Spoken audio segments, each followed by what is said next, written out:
નમસ્કાર દોસ્તો, જય દ્વારકાધીશ. મિત્રો, આજે બે વિદ્યાર્થીઓ પોતાની સફળતા બાદ મુલાકાત માટે આવ્યા છે.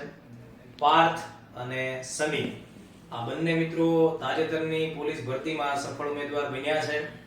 છેલ્લા 1.5 વર્ષથી બંને મિત્રોએ ખૂબ સારી મહેનત કરી છે. નાનપણના બંને દોસ્તો છે અને દેવભૂમિ દ્વારકા જિલ્લાના ભાણવડથી એ બંને મિત્રો આવે છે. મિત્રો, જ્યારે સ્પર્ધાત્મક પરીક્ષાઓમાં કોઈ પણ વિદ્યાર્થી હોલ્ડિંગ બોક્સ જેવી સંસ્થામાં એડમિશન લેતો હોય ત્યારે એમના મનમાં એમ હોય કે ભાઈ અમે પાસ થશું કે કેમ. પણ જો દોસ્તો, હોલ્ડિંગ બોક્સ એકેડમીનું જે રીતનું માળખું છે એ માળખા ઉપર ભરોસો કરી અને તમે નિયમિત રીતે સ્વયં શિસ્ત સાથે પોતાની કન્સિસ્ટન્સી સાથે મહેનતમાં જોડાયેલા રહેશો તો ડેફિનેટલી તમને લોકોને ચોક્કસ સારું પરિણામ મળશે. આ બધા જ વિદ્યાર્થીઓ ગામડાઓમાંથી આવતા હોય છે અને એકદમ સામાન્ય પરિવારોમાંથી આવે છે. એવું નથી કે બહુ વધારે પડતા ઉચ્ચ શિક્ષણની સંસ્થાઓમાં ભણીને આવ્યા હોય. ગામડાઓની નિશાળોમાં ભણીને આવ્યા હોય છે.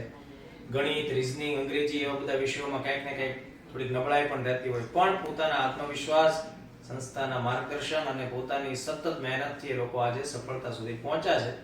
એટલે પાર્થ અને સની બંનેને હું ખૂબ ખૂબ શુભકામના પાઠવું છું અને ભવિષ્યમાં તમે બંને મિત્રો ખૂબ સારી પરીક્ષાઓ આપો, ક્લાસ 1 બનો અને વધારે મોટી સફળતાઓના હકદાર બનો.